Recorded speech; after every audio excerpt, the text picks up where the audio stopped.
स्वर्गलोक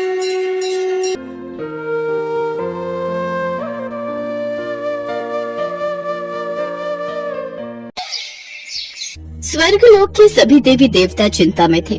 माँ दुर्गा पिछले कुछ दिनों से तीव्र ज्वर से पीड़ित थी, पर आखिर वह बीमार क्यों थी, इसका कारण केवल वही जानती थी। ब्रह्मदेव, देवी दुर्गा का ज्वर अभी तक नहीं उतरा है। वे अत्यधिक पीड़ा में है, पर सबके दुख हरने वाली, सबको निरोग रखने वाली माँ दुर्गा आज स्वयं रोग से पीड़ित क्यों है? इसका कारण क्या है ब्रह्मदेव? देवी दुर्गा पर किसी भी औषधि का कोई प्रभाव नहीं हो रहा।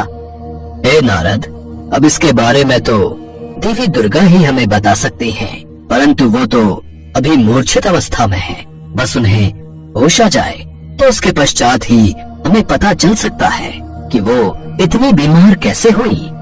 कुछ समय पश्चात माँ दुर्गा को होश आता है। तब सभी देवी देवता थोड़ी राहत की सांस लेते हैं। देवी दुर्गा, हम तो घबरा ही गए थे, आप अब मूर्छा से जागी हैं, तो हमारी चिंता थोड़ी कम हुई है। देवी दुर्गा, अचानक आप इतनी बीमार कैसे हो गई? आप तो ऐसे कभी बीमार नहीं पड़ती हैं। यदि आपको कोई चिंता है तो कहिए, हम उसका समाधान ढूंढेंगे। मेरी बीमारी का कारण है मेरा अपने एक भक्त सुलोचना को दिया हुआ वरदान। गौरी का जन्म मेरे ही आशीर्वाद से हुआ था। सुलोचना के भाग्य में संतान सुख नहीं था, परंतु सुलोचना को मेरे ऊपर विश्वास था कि मैं उसकी ये इच्छा अवश्य पूरी करूंगी। गौरी के जन्म में एक विपदा थी, जिसके बारे में मैंने सुलोचना को पहले ही बता दिया था। हे दुर्गा माँ, मैंने आपकी सदैव भक्ति की है, सच्चे मन से पूजा की है। मेरी झोली में संतान सुख दे दो माँ। हे माता रानी, मेरी ये इच्छा पूरी कर दो। सबको लगता है कि मैं बांझ हूँ और मैं कभी माँ नहीं बन सकती, पर मुझे आप पर पूरा विश्वास है कि आप मेरी प्रार्थना जरूर सुनोगे। सुलोचना को मैंने संतान प्राप्ति का वरदान तो दे दिया, परंतु सुलोचना की संतान पर मृत्यु संकट था। सुलोचना को मेरे ऊपर विश्वास था, इसीलिए उस रात जब मैंने सुलोचना को स्वप्न में दर्शन दिए। सुलोचना, मैं तुम्हारी भक्ति से बहुत प्रसन्न हूँ, इसलिए मैं तुम्हें संतान प्राप्ति का वरदान देती हूँ। परंतु 18 वर्ष की आयु में तुम्हारी संतान पर बहुत भारी मृत्यु संकट आएगा। यदि वो संकट की घड़ी पार हो गई, तो तुम्हारी संतान दीर्घायु तक जीवित रहेगी। हे माता रानी, यदि आपने मुझे संतान प्राप्ति का वरदान दिया है, तो आप ही मेरी संतान की रक्षा करोगी माँ। माँ, मुझे आप पर पूरा विश्वास है। आपकी पूजा और भक्ति करने से सारे संकट दूर हो जाते हैं। मैं जानती हूँ मेरे आने वाले बच्चे पर आपका आशीर्वाद रहेगा। आपके होते हुए मेरे बच्चे पर कोई संकट नहीं आएगा। मुझे आपकी भक्ति और पूजा पर पूरा भरोसा है। आप मेरी संतान को कुछ नहीं होने दोगे। सुलोचना को माता रानी पर पूरा विश्वास था कि वो उसकी आने वाली संतान की हर संकट से रक्षा करेंगी। 9 माह के पश्चात माँ दुर्गा के आशीर्वाद से सुलोचना एक कन्या को जन्म देती है और उसका नाम गौरी रखती है। गौरी के आ जाने से परिवार में सभी बहुत खुश थे। सुलोचना बचपन से ही गौरी को माँ दुर्गा की भक्ति के लिए प्रेरित करती है। जब भी सुलोचना पूजा के लिए बैठती, तो गौरी भी सुलोचना के साथ बैठकर पूजा करती। धीरे धीरे गौरी बड़ी हुई। कुछ दिनों के पश्चात गौरी 18 वर्ष की होने वाली है। इसी बात की चिंता सुलोचना को सता रही है। माँ, पिताजी, दादी माँ, आप सब बताओ ना, आप इस बार मेरे जन्मदिन पर क्या देने वाले हो? अरे हाँ, हमारी गौरी तो 18 वर्ष की हो जाएगी। तू खुद ही बता दे, तू अपनी दादी से क्या लेगी? तू तो हमारे घर की जान है, हमारे घर की रौनक है, हमारी बिटिया रानी। माँ, बस कुछ ही सालों बाद हमारी गौरी अपने ससुराल चली जाएगी। हमारे बच्चे से घर में कितनी रौनक है। बस पिताजी, आपको तो एक ही बात पर चर्चा करनी होती है। जब देखो मेरी शादी शादी। अभी मैं कोई शादी नहीं करने वाली। अभी मुझे पढ़ाई के लिए शहर जाना है, खूब पढ़ाई करनी है। अरे माँ, तुम तो ऐसे रोने लगी जैसे मैं अपने ससुराल जा रही हूँ। मैं अभी कहीं नहीं जाने वाली। हाँ, पढ़ाई के लिए शहर जरूर जाऊंगी। गौरी की प्यारी प्यारी बातें सुनकर सुलोचना रो पड़ी। वो माता रानी से विनती करती है, माँ, आप तो जगत जननी हो माँ। मेरी बच्ची गौरी आपके ही वरदान से पैदा हुई है। मेरी झोली खाली मत होने देना माँ। मेरी गौरी की रक्षा करना। मेरा विश्वास आप पर है मैया। हे माता रानी, मेरी गौरी को बचा लो, उसके साथ कोई अनहोनी ना हो। मेरी भक्त सुलोचना ने मुझसे दिन रात प्रार्थना की है, मेरे नाम के निर्जल व्रत किए हैं। मैं अपनी भक्त सुलोचना को उदास कैसे होने दे सकती हूँ। मैं माँ हूँ, मैं एक माँ की झोली कैसे खाली होने दे सकती हूँ। इसीलिए जब गौरी का अंतिम समय आने वाला था तो मैंने उसकी मृत्यु टालने के लिए उसके सारे रोग दुख अपने ऊपर ले लिए। इसीलिए मैं बीमार हूँ ताकि मैं गौरी के ऊपर आई विपदा को टाल सकूं।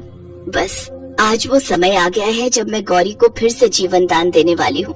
गौरी अस्पताल में भर्ती है, सभी डॉक्टर जवाब दे चुके हैं, पर मैं गौरी को कुछ नहीं होने दूंगी। आप धन्य हैं देवी दुर्गा, आप धन्य हैं। आपकी जय हो माँ दुर्गा, आपकी जय हो। सभी देवी देवता मिलकर माँ दुर्गा का गुणगान करते हैं। माँ दुर्गा अपने आसन पर धीरे धीरे उठकर बैठती हैं। उधर पृथ्वीलोक पर सुलोचना माता रानी के चरणों में बैठकर प्रार्थना कर रही थी। सुलोचना ने पिछले 3 दिन से कुछ भी नहीं खाया पिया था। तभी नर्स खुशी की खबर लेकर आती है। डरने की कोई बात नहीं है, खतरे की घड़ी टल गई है, गौरी को होश आ गया है।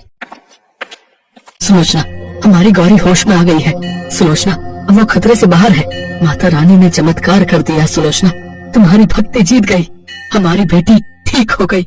मेरी बच्ची, मेरी पोती, हे माँ दुर्गा आपकी जय हो। आपने हमारी बेटी के ऊपर आए संकट को दूर कर दिया। सुलोचना की आंखों में खुशी के आंसू थे। हे माता रानी, मैं जानती थी आप मेरी झोली खाली नहीं होने दोगे। आप मेरी गौरी को बचा लोगे, उसके भाग्य की रेखाएं पलट दोगे। आपकी जय हो माता रानी, आपकी जय हो। गौरी बिल्कुल ठीक हो गई। उधर स्वर्गलोक में माता रानी का बुखार भी उतर गया। सभी देवी देवता माता रानी की जय जयकार करते हैं। माँ दुर्गा ने खुद बीमार होकर गौरी के संकट को हर लिया। सुलोचना गौरी को माँ दुर्गा के मंदिर ले जाती है और उनका आशीर्वाद दिलवाती है। सब लोग माँ दुर्गा को धन्यवाद कहते हैं यदि सच्चे मन से भगवान पर विश्वास किया जाए तो वो अपने भक्त पर आए हर संकट को दूर कर देते हैं, चाहे इसके लिए उन्हें खुद ही दुख और पीड़ा से क्यों न गुजरना पड़े। एक समय की बात है, एक बार भगवान शंकर और माता पार्वती सृष्टि की यात्रा के लिए निकले। उन्होंने एक साधारण मनुष्य का रूप धारण कर लिया। पार्वती, आप मुझे वचन दीजिए कि आप किसी भी मनुष्य की दुख तकलीफ को देखकर विचलित नहीं होंगी। ठीक है स्वामी, मैं आपको वचन देती हूँ। भगवान शंकर और माता पार्वती चलते चलते एक घर के बाहर रुके। उन्होंने देखा एक सास अपनी बहू को ताने दे रही थी, जिसका मायका ससुराल से बहुत कम हैसियत वाला था। फिर भी माता पिता ने दान दहेज बहुत दिया, लेकिन धनी ससुराल में तो ये सब ऊंट के मुंह में जीरे के समान था। पता नहीं कैसे कंगालों से रिश्ता जोड़ लिया हमने। हमारी तो मती ही मारी गई थी। न दहेज लाई और न ही कोई तीज त्योहार पर तेरे माँ बापू कभी कुछ भिजवाते हैं। माँ जी की तबीयत ठीक नहीं रहती, उनके इलाज में भैया के बहुत पैसे लग गए। माँ जी, बापू आज लेने आ रहे हैं, मैं माँ को मिल लाऊं? बिल्कुल सोचना भी मत। मैं तुझे किसी तीज त्योहार तो क्या, वैसे भी मायके नहीं जाने दूंगी। जाकर अपना काम कर और मायके जाने के बारे में भूल जा। प्रभु, क्या हम इस दुखियारी बहू की मदद नहीं कर सकते? देवी पार्वती, मैंने आपको पहले ही कहा था कि आप धरती वासियों के दुखों को देखकर बिल्कुल भी विचलित नहीं होंगी, पर आप अपना वचन भूल रही हैं। संसार के नियम के अनुसार व्यक्ति को जब पृथ्वी पर भेजा जाता है तो उसे अपने दुखों से स्वयं ही लड़ना पड़ता है। हमारा आशीर्वाद उन्हें दुखों से लड़ने की ताकत प्रदान करता है। बीमार माँ की इच्छा पूरी करने के लिए बहू का मजबूर पिता लेने आता है। समधन जी, बस एक दिन के लिए रानी बिटिया को भेज दीजिए। उसकी माँ बहुत बीमार है, रानी को बहुत याद कर रही है। हाँ ठीक है, ले जाओ एक दिन के लिए, पर कल दोपहर मोहन को लेने भेजूंगी। माँ जी, मैं समय से आ जाऊंगी, आप इनको भेज देना। सास ने एहसान जताते हुए बहू को मायके भेज दिया। रानी ने जाकर देखा कि उसकी माँ की तबीयत बहुत खराब है और घर के हालात भी बहुत बिगड़ चुके हैं। मालिनी, रानी काफी समय बाद रहने आई है, तुम कुछ उसकी पसंद का ही बना लो। सुनो जी, आप तो जानते ही हो घर में कुछ भी खाने को नहीं था, तो मैंने बाजरे की रोटी और चटनी बनाकर रख दी थी। रानी के भाई भाभी अभी बात कर ही रहे थे कि तभी वो अंदर आ जाती है। उसने उनकी बातें सुन ली थी। भैया, आपको क्या लगता है कि अब मैं इस घर की कुछ भी नहीं लगती? मैं आज भी इस घर की बेटी हूँ, ये मेरा अपना घर है। भाभी के हाथ की चटनी और बाजरे की रोटी मुझे बहुत पसंद है, कब से नहीं खाई। भाभी, मेरे तो भूख से पेट में चूहे कूद रहे हैं, जल्दी से बाजरे की रोटी और चटनी दे दो। हमारी रानी कितनी सयानी हो गई है, अपने मायके के हालात समझती है। माँ, तुम जल्दी से ठीक हो जाओ, तुम बीमार होती हो ना तो घर भी सूना सा लगता है। अब तुझे देख लिया है ना, अब मैं बिल्कुल ठीक हो जाऊंगी। तू आराम से खाना खा। रानी ठीक से एक दिन भी अपने मायके में नहीं रुकी कि उसी शाम मोहन उसे लेने आ गया। बेटा, तुम तो कल आने वाले थे ना? आज शाम? मतलब वैसी कोई बात नहीं है, तुम्हारा अपना ही घर है, जब जी चाहे आ सकते हो। बाबूजी, वो माँ की थोड़ी तबीयत ठीक नहीं लग रही थी, तो उन्होंने बोला कि घर का काम भी है, इसलिए मैं रानी को आज ही घर लेकर जाऊं। आखिर अचानक माँ जी की तबीयत कैसे खराब हो गई कि उन्होंने मुझे इतनी जल्दी बुला लिया? वो तो जाकर ही पता चलेगा। रानी अपने घर वालों से विदा लेकर वापस ससुराल पहुंची। रानी ने देखा उसकी सास तो आराम से पलंग पर बैठी पूरी पकवान खा रही है। रानी को समझ आ जाता है कि उसकी सास ने उसे जानबूझकर झूठ बोलकर वापस बुला लिया है, पर वो अब कुछ नहीं कर सकती थी। मोहन कमरे में जाकर सो गया। रानी भी कमरे में जा ही रही थी, तभी उसकी सास ने उसे रोकते हुए पूछा, तेरी माँ कैसी है? खातिरदारी तो बहुत की होगी, क्या क्या बनाया था? माँ जी, भाभी ने मेरे आने की खुशी में बहुत सारी चीजें बनाई थी।